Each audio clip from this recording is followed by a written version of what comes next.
So the topic today is voting by mail.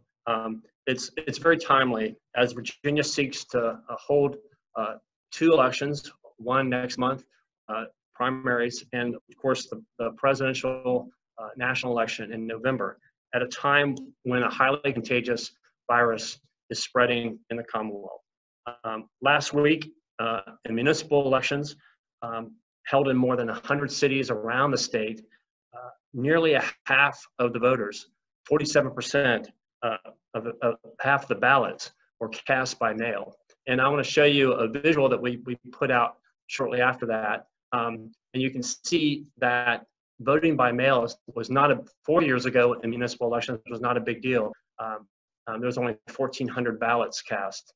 This year, with roughly the same turnout, there were 61,000 ballots that were mailed in. This raises a question of what is last week's election tell us about what to expect this fall and next month. So I want to say one final word, and so VPAP is drawing attention to this issue not because we want to be a cheerleader or a prophet of doom.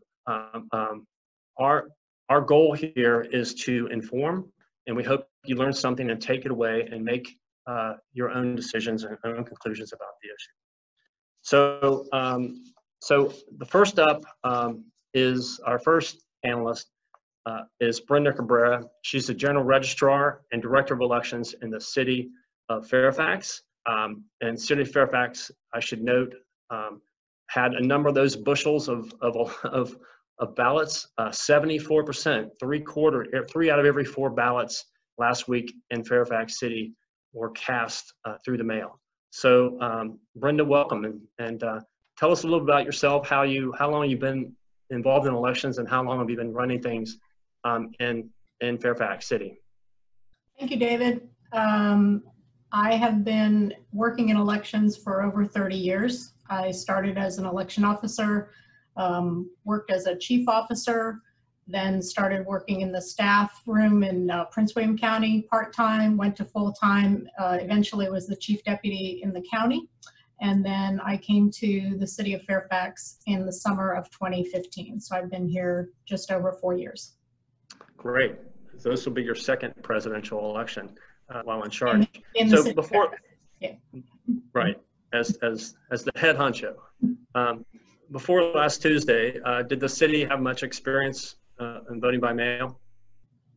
So I think in Northern Virginia, we have a higher rate of absentee than the rest of the state anyway. So for our size, we certainly had as much experience as anybody else did. You noted how our percentage was for this election, and really it matched and in some ways exceeded the 2016 presidential election. So where we would have had extra staff and been, you know, handling that a little bit differently. And the other difference is that this, unlike the presidential election, so much of this was by mail. So we had absentee numbers for 2016, but most of those were in person and not by mail. So this was nothing we've ever seen. So when did you first realize that this virus would change the way last week's elections would take place?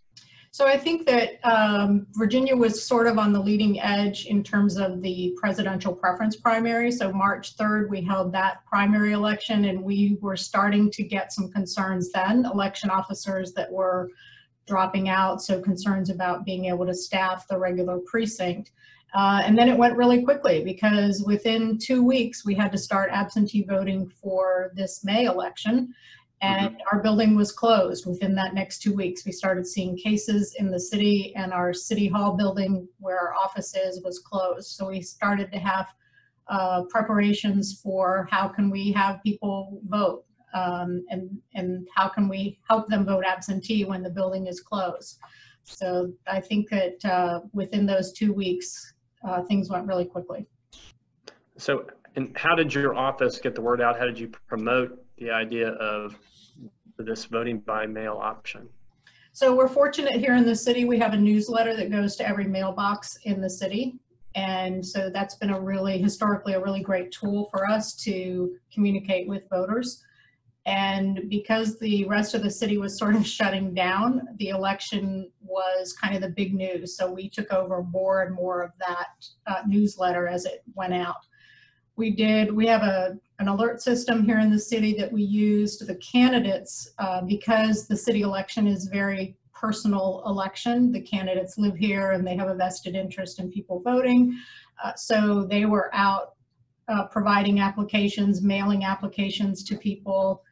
Once the election moved from May 5th to May 19th, we sent out a postcard to every active registered voter, providing them with the same information about ways you could vote and really emphasizing the vote at home message for that.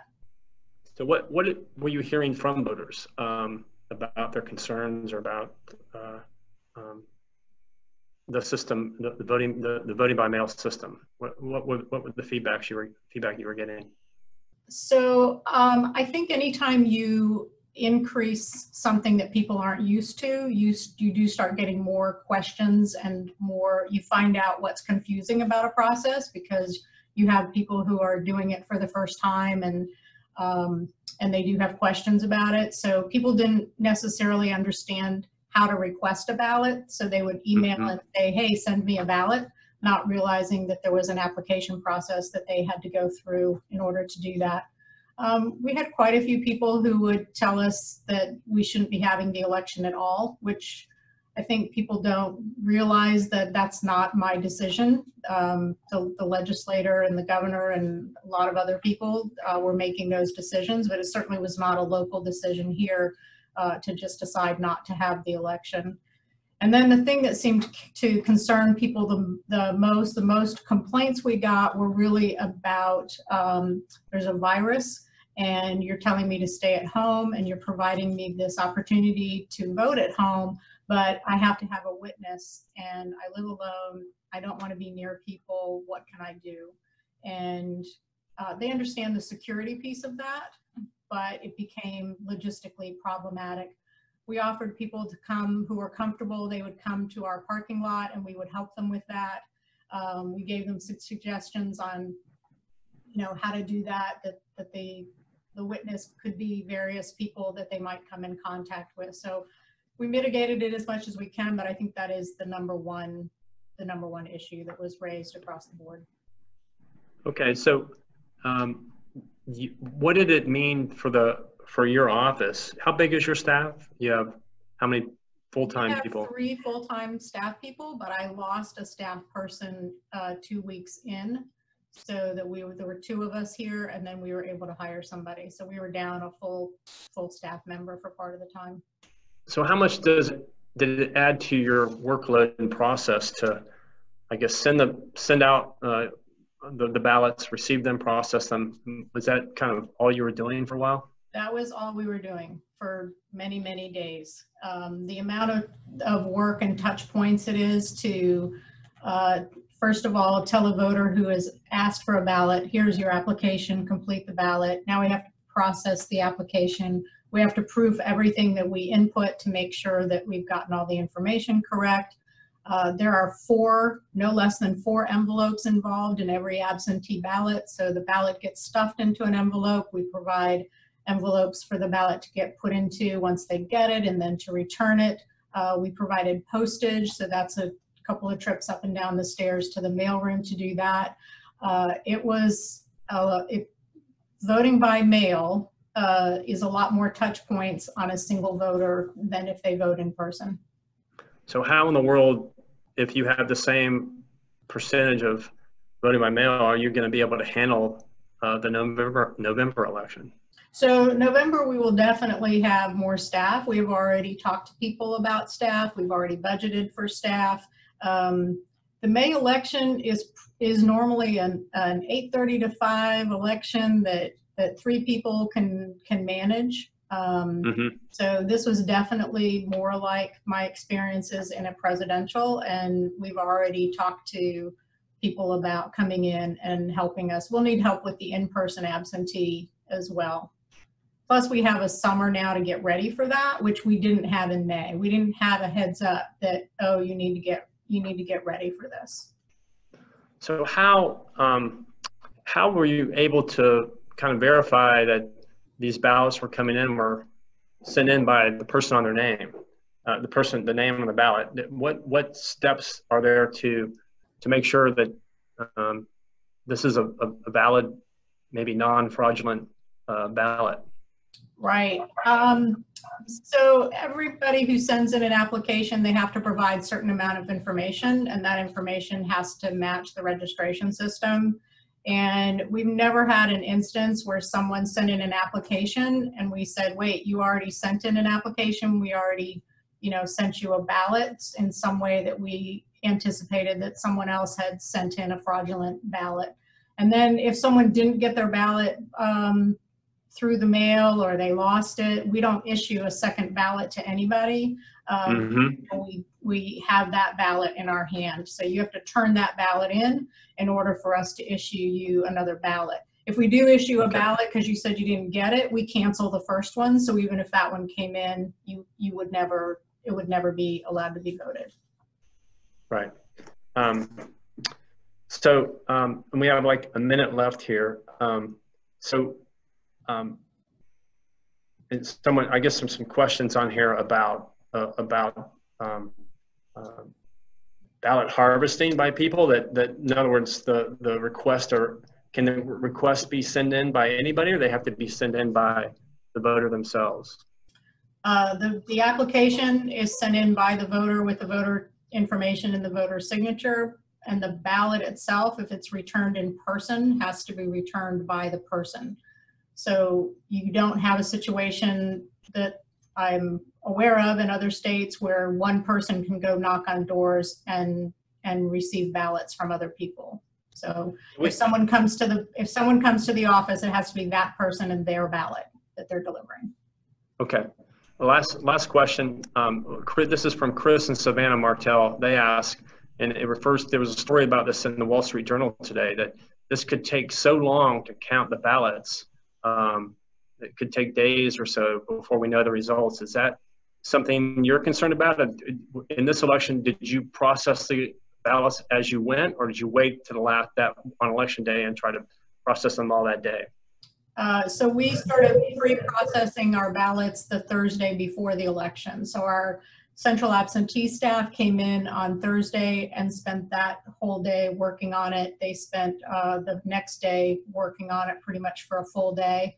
And then they reported at the same time that everybody else did on election night. So we did a pretty good job of spacing out the work and getting done when we needed to get done. And we would increase that if we had, one of the nice things about this is we now have kind of a benchmark of how long that would take. So November, we should have an idea of how much time it takes for a certain number of ballots to get processed.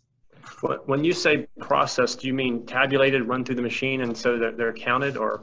No, so the absentee process, you have to take the ballot, you have to match it up with the person, you have to match it up with their information. They open that envelope and they separate the name of the person from the ballot itself, and then that ballot can be fed through the tabulating machine, but no tapes are run at that time. So it's just a matter of scanning them in, and you don't do any counts until after 7 o'clock on election night. So no one's standing there knowing, oh, this person has this many votes. Okay. No, they're not even looking at the ballots. All right, Brenda. Well, thank you very much for being a part of this, and I really appreciate it. Thank you. All right. So next up is Audrey Kline. She's the National Policy Director at the National Voted Home Institute, an advocacy group that is for voting by mail. Audrey, welcome. Hi, thank you so much for having me. I might switch over to headphones. I apologize for this. There's some banging going on in the background. I have somebody replacing a door in my house today. So. Okay. So I see you've got a NASA T-shirt on. Were you bummed about the scrub launch yesterday? I was, but also, I mean, putting people's lives at risk is not worth it. So similar to what we're dealing with in a pandemic, let's put lives. So your group has been pushing for voting at home for a long time. Did you ever imagine these kind of circumstances that would bring your issue to such national prominence? No, never. My board chair asked me recently what it's like to ride a tornado, and I told him I'd let him know when I got off. So, are there any states where like voting by mail is kind of commonplace and maybe the majority of the way that people vote? Oh yeah, absolutely. There's 5 states that do primarily vote by mail elections. So that's Washington, Oregon, Colorado, Utah, and Hawaii. And then you also can add in California to that this year. Surprisingly, right behind them, they don't require all mail ballots, but they're hovering at 70 to 80% usage, is Arizona and Montana. So you've got some places that are very diverse, and most of them are on the West Coast, but lots and lots of people use mail ballots. About 25% of the electorate does already. And if you count people west of Colorado and west, it's about 69% of voters. So it is not uncommon. That will be a big surprise to a lot of us folks on the East Coast, I suppose. So are there more traditional states, and I say traditional, that have held elections since March that have kind of seen the same thing as we've seen in Virginia? It's just a big surge in people looking for alternative ways to vote? Sure, absolutely. You're seeing places like Wisconsin that was really sort of kind of buckling under the strain of how many people were trying to vote by mail, and the restrictions there on how that was working in the legislature. But in the end, I think it ended up being between something like 70 to 80% of people ended up voting by mail in that election. This is incredibly common across the spectrum right now. We're expecting, and we've seen varying estimates, but we think that the entirety of the United States, about 50 to 75% of people will probably vote by mail in the 2020 general election. That's a massive increase.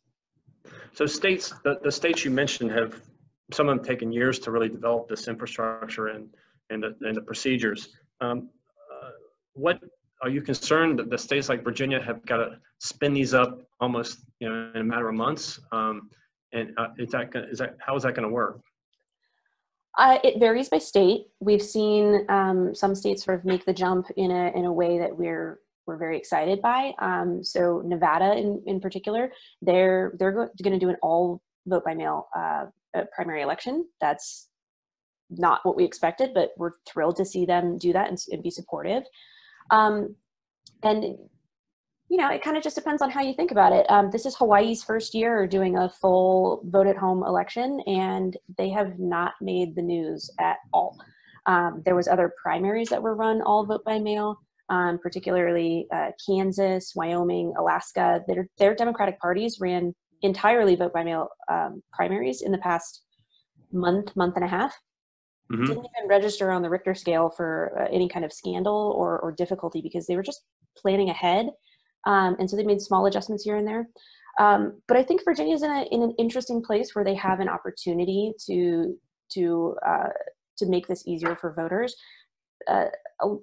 particularly around the way they sort of centralize some of the ballots and how that's processed. So Brenda clearly is doing a great job in her office, and we're here to support that with best practices that have been learned over the past 20 years, so that Virginia doesn't have to take 20 years to sort of implement better processes. We've already learned those lessons, so we're happy to pass on the wisdom. So, in a recent op-ed in The Hill, the CEO of your group wrote that states with successful mail programs have put in place signature matching programs to guard against fraud. Virginia has no signature matching procedure in place. Does that concern you? I think that that security is always going to be at the very, very top of our concerns list. Virginia's in an interesting place because we're not sure where things are going to land for the general in particular.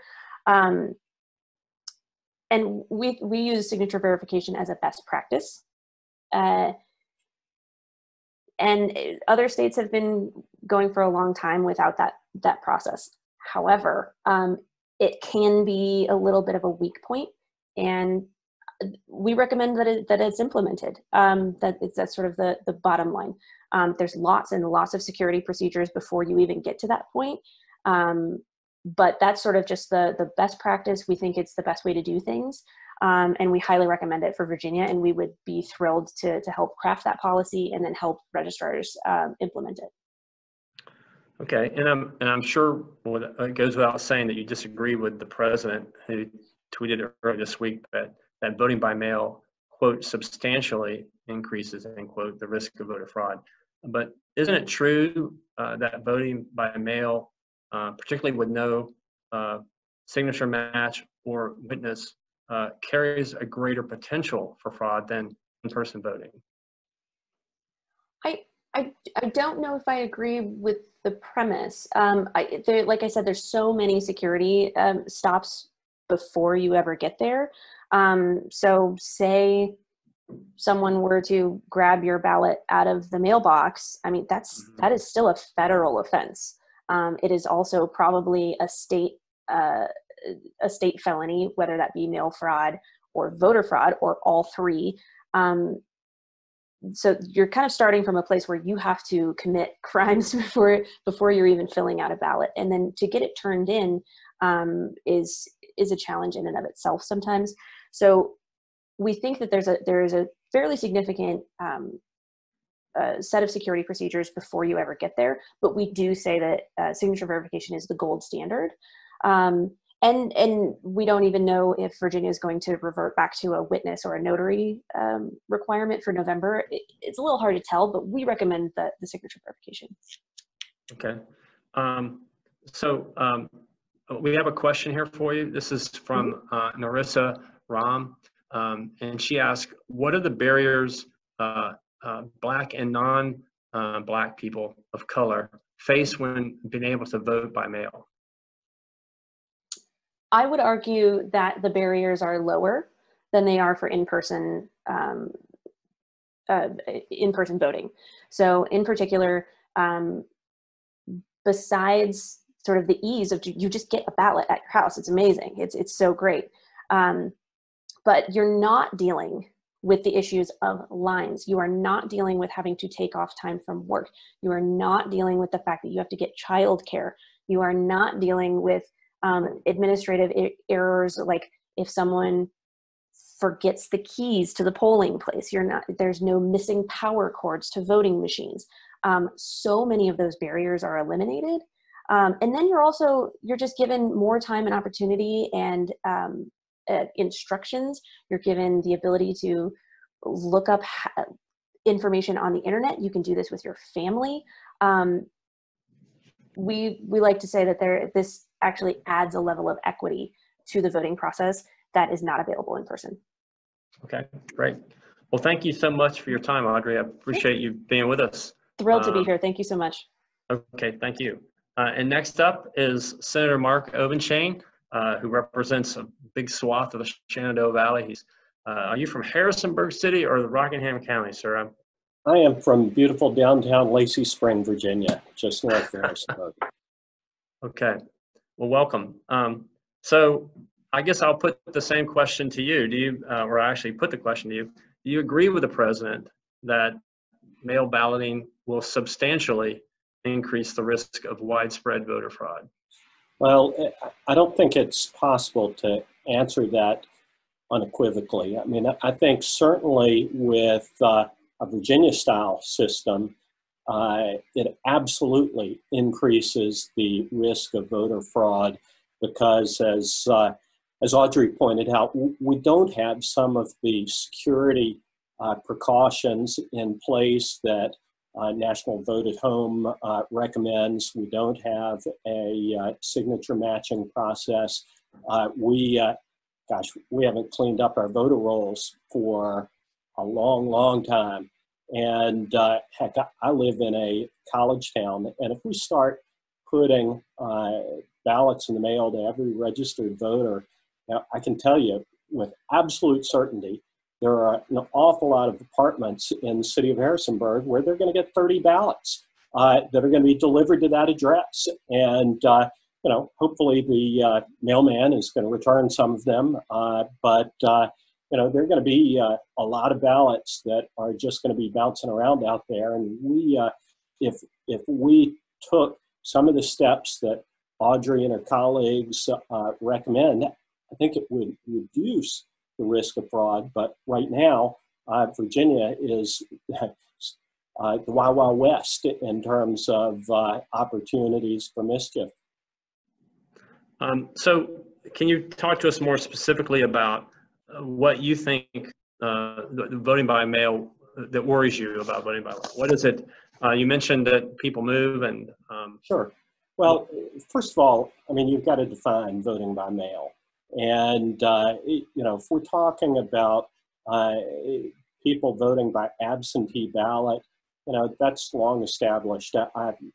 10 minutes before we went on, I looked at Audrey's website and looked at the levels of voting by mail that are being advocated. And the National Vote at Home Institute has 5 levels, and Audrey can correct me if I'm wrong, but 1 is excuse required absentee voting, 2 is excuse required with an age exemption, 3 is no excuse absentee voting, which Virginia has now as of July 1, and level 4 is permanent absentee status, so you can designate, I want to be designated as a permanent absentee voter. Virginia has that even as of July 1 of this year.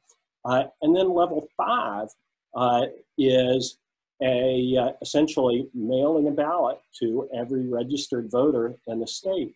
I mean, we in Virginia are essentially a level 4 of the National Vote at Home Institute's levels.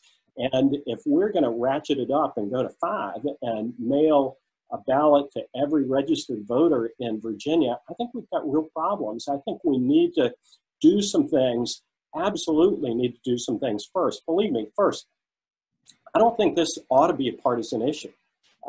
And I think that Republicans, Democrats, Independents, and whatever other voters out there are, ought to be interested in free, open, and fair elections. And with that, you have to achieve a balance. And we ought to be about fair. It doesn't help if Republicans feel like Democrats are gaming the system. It doesn't help for Democrats to feel like Republicans are gaming the system. We ought to be committed to that basic principle and ought to look for ways to make our system more secure and more fair before we make additional massive changes. This year, we made big changes by allowing no excuse absentee voting in Virginia and permanent absentee status in Virginia. And I think we need to make sure that our security, our safeguards keep up with the changes that we're making in our system. So talk to us about, in the situation we all find ourselves in, we're looking to balance the safety of voters, right? No one wants to be lined up in dense crowds for an hour waiting to vote, and also the ballot security. So is there a way, I don't know, there's no time to bring the legislature back, but how do we practically balance these issues? In the perfect world, we do 2 things, or a couple of things. One is we make a serious concerted effort to make sure that we're keeping our voting rolls current. When somebody dies, they need to come off. When they move, they need to have their voter registration moved. I mean, technology affords us with the tools necessary to be able to do that. If we're going to increase the mail-in ballots, whether they're absentee ballots or otherwise, we absolutely have to have some kind of a signature matching and other security to make sure that the person who is casting the ballot is actually a real person who's really registered to vote and whose ballot that really is. And we need to take steps to minimize the risk of vote harvesting and the mischief that brings with it. Heck, here in my college town, we've had 2 incidents, one by a Democrat worker, one by a Republican worker. Republican worker was caught dumping a bunch of of voter registration applications in a dumpster. A Democratic activist or worker, I think both of them were probably paid workers, was caught essentially taking applications to turn in from dead people. And, we've got to make sure that we are implementing safeguards to prevent that kind of mischief. In addition to the fraud, it also undermines voter confidence in the integrity of our election process, and our system survives only as long as the voters have confidence that the system is fair.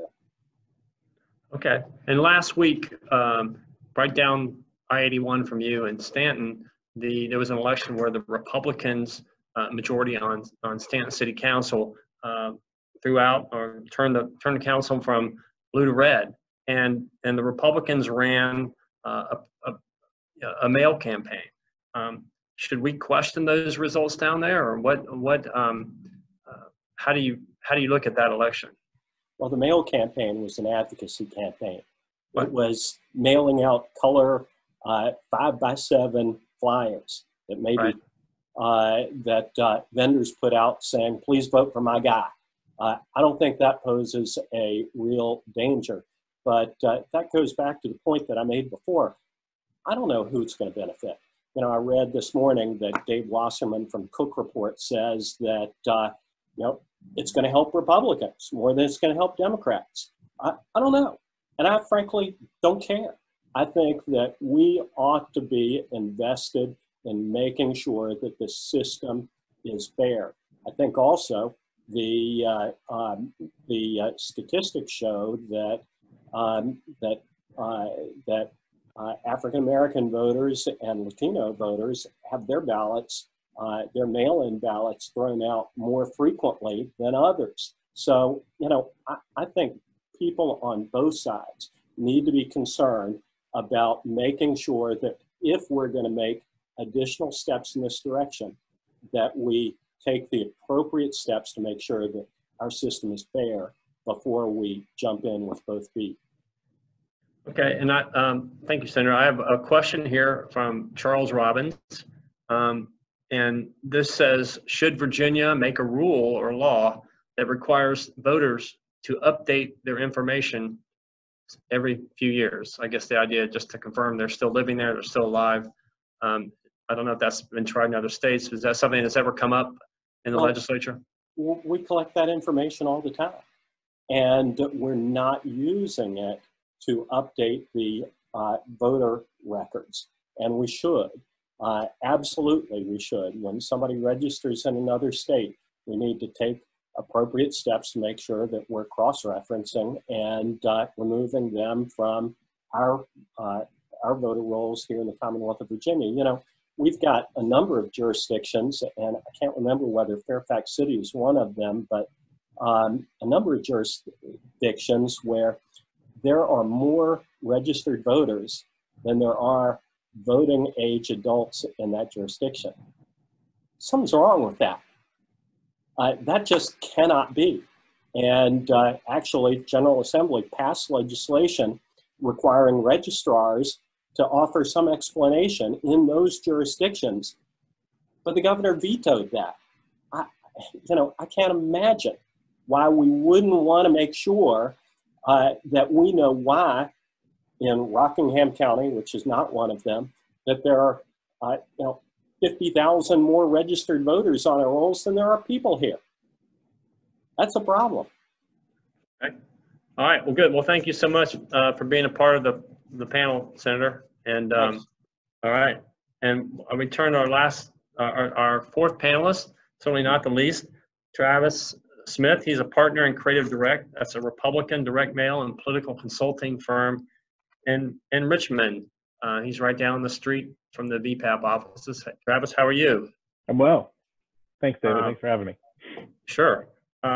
So were you surprised at the absentee numbers last week? And made Republican places like Salem 63% and Chesapeake 44%. Would it come as a surprise to you? Those numbers are pretty stunning. So yeah, they're surprising.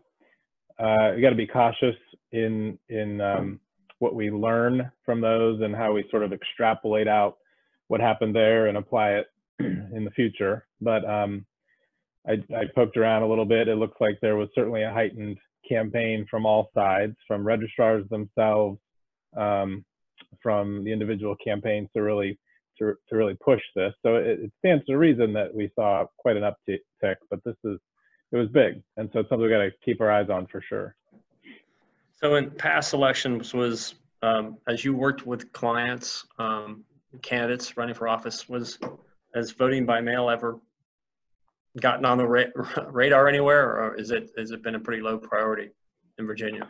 As somebody mentioned earlier, out west, they seem to do it more. I've done a ton of work out west in the last 3 or 4 cycles, specifically this last election cycle in Arizona, who has a permanent early voting list.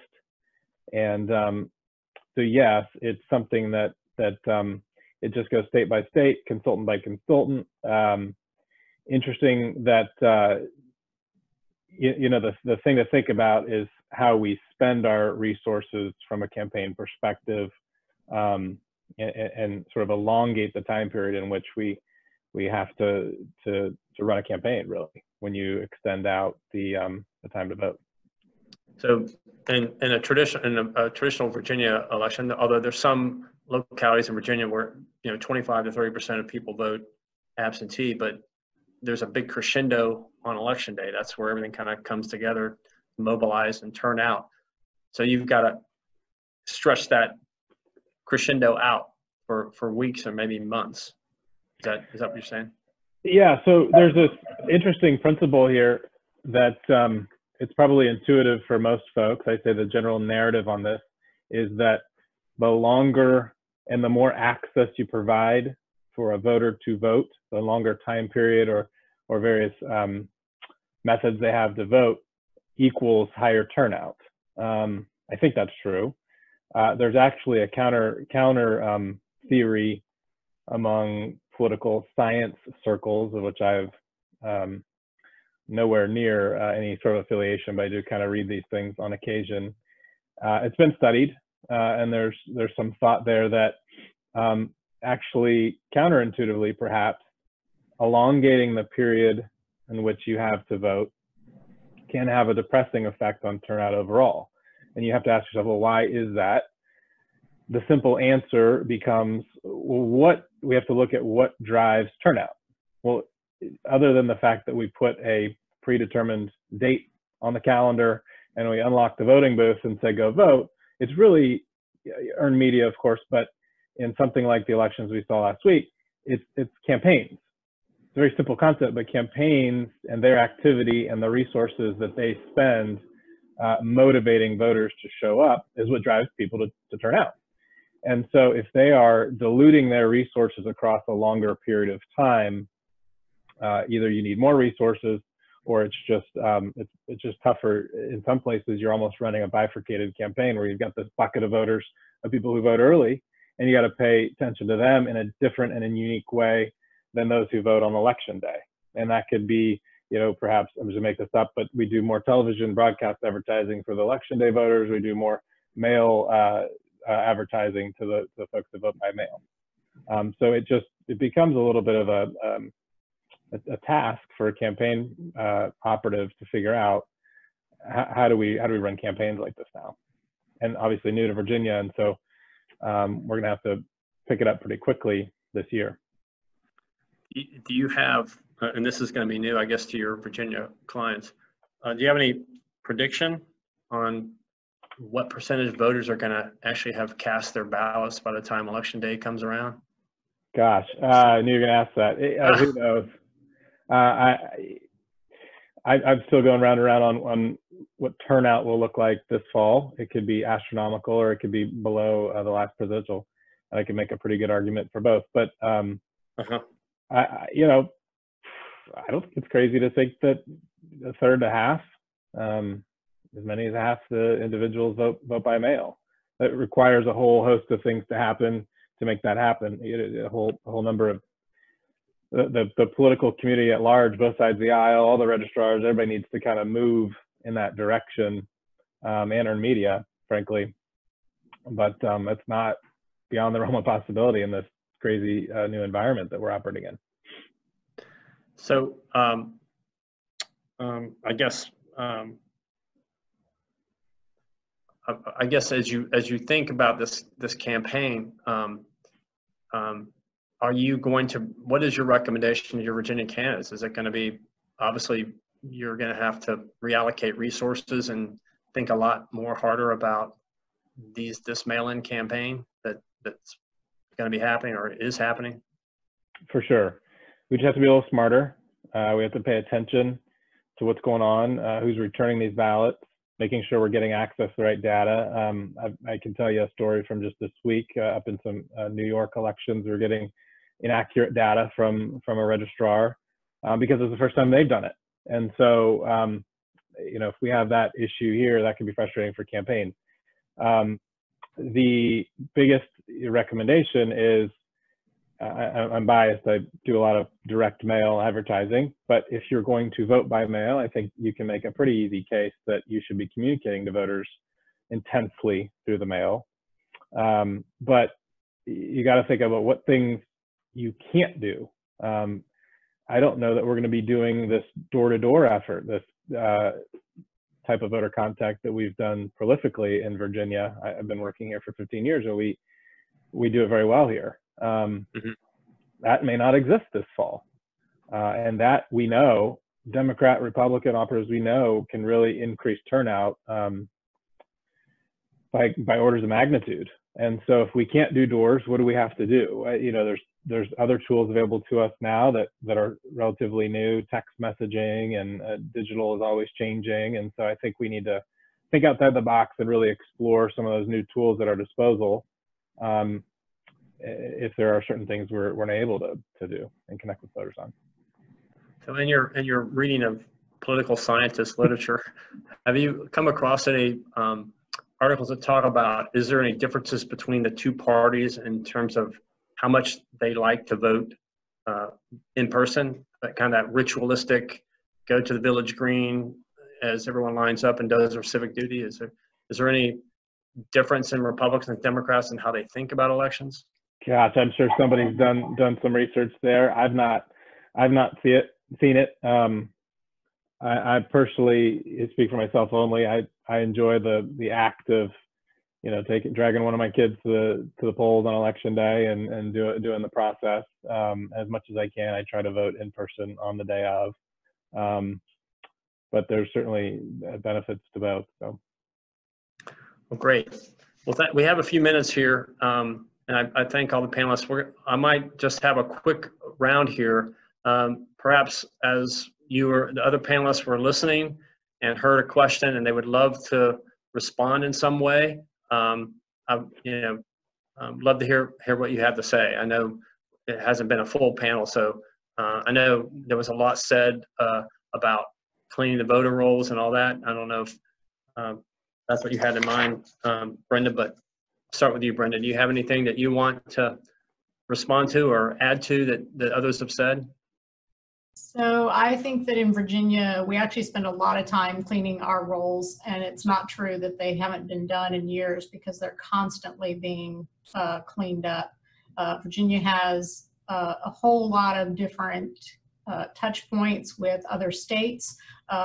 We have touch points with the state police, with the Social Security Administration. There's the ERIC project that pulls together information from other states that we can compare our Virginia rolls to. But there's also federal laws that require certain things to transpire before you can actually cancel somebody from the election rolls. So it's not just the registrar deciding who gets to stay on and who has to go. There are federal laws under the Help America Vote Act that dictate a lot of that. Okay, great. Audrey, anything that you want to add from your perspective? I think it's a great point. The ERIC organization does a really good job. That is what we consider to be sort of the gold standard for a data integrity process. So we sent out a report a couple weeks ago, and it's on our website. for anybody to look it up if they'd like to. And we went through state by state by some of our most important metrics for what makes a really good sort of basis for mail-in elections. And the only reason that Virginia only got 2 stars really is because of the signature verification process that we've talked about. And I think that we have best practices there that are very important, but what sort of edged them a little forward and that we've been really, really encouraged by is the really sort of strong data, the really strong security processes around voter registration, and then matching those up to the voters as you send out a request. Registrars like Brenda are doing a really spectacular job making sure that only those that are eligible are registered to vote, and then that those ballots are getting delivered to the right places. So we rely on the USPS. I saw some questions about that. And we think that is a very, very important piece of this process.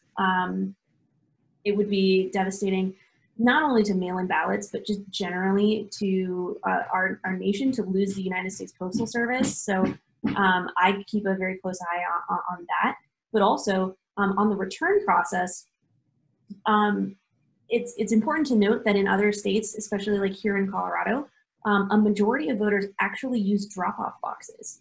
So that return process could also be reformed in Virginia in a way that is very, very cost effective. So simple things like that, they don't even necessarily need a law change.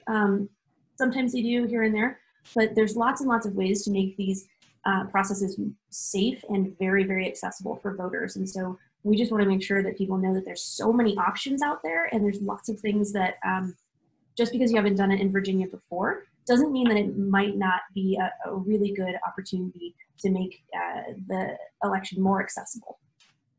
Hey, I've got a quick question for you, Audrey. And several people have asked this question on online forum.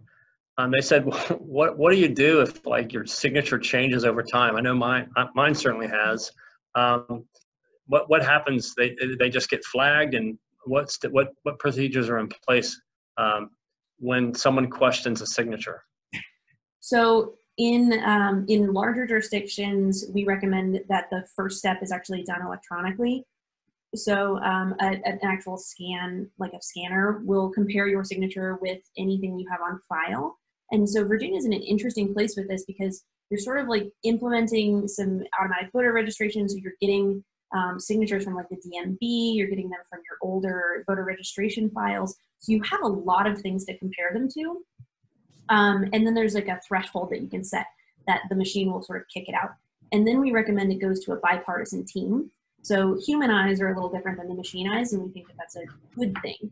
And so it actually takes both the Republican and the Democrat to agree to kick out a signature and then return it to the voter and say, we just want to make sure this was you.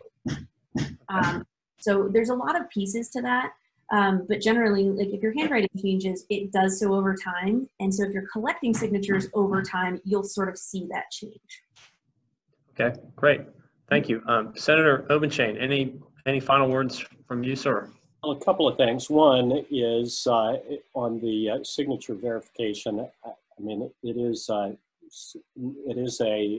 technologically pretty simple. And in Virginia, we have electronic poll books, which is essentially a sophisticated database with fields, and it's not very complicated to add the voter registration signature to one of those fields. I do appreciate what Brenda is doing to clean up the voter rolls in Fairfax City, but I will tell you, as former chairman of the Senate Privileges and Elections Committee, that the practices of registrars across Virginia is anything but uniform. And the efforts to try to impose some uniformity have met with a great deal of resistance. So while Brenda does a great job in Fairfax City, there are other jurisdictions who, for maybe issues of resources, don't do the checks and exercise the diligence that some other jurisdictions do to make sure that their voter rolls are clean. So I would hope that if we continue to move in this direction, we're going to be able to, as Republicans, Democrats, and Independents, link arms and focus on just trying to make sure that everybody has a fair shake. We just want to make sure that the person who's supposed to win, not supposed to win in the partisan sense, but the person who gets most votes actually does win these elections. All right, great. Travis, any last words from where you sit? Oh, my counsel to all campaigns of all stripes would be start early. We're not known as campaigns and operatives for our organizational sophistication by any stretch, and so this requires a lot of discipline, a lot of paying attention, thinking outside the box, and you know, as early as the middle of summer really is when we probably need to wake up and start moving. Great. All right. Well, thank you all so much for being with us, and thank you for everybody in the audience for watching. And we're signing off here from the Virginia Public Access Project. VPAP.org. Come to our website and read the clips at VA News. So again, thank you to my panel, and have a great day. David. David. Bye-bye.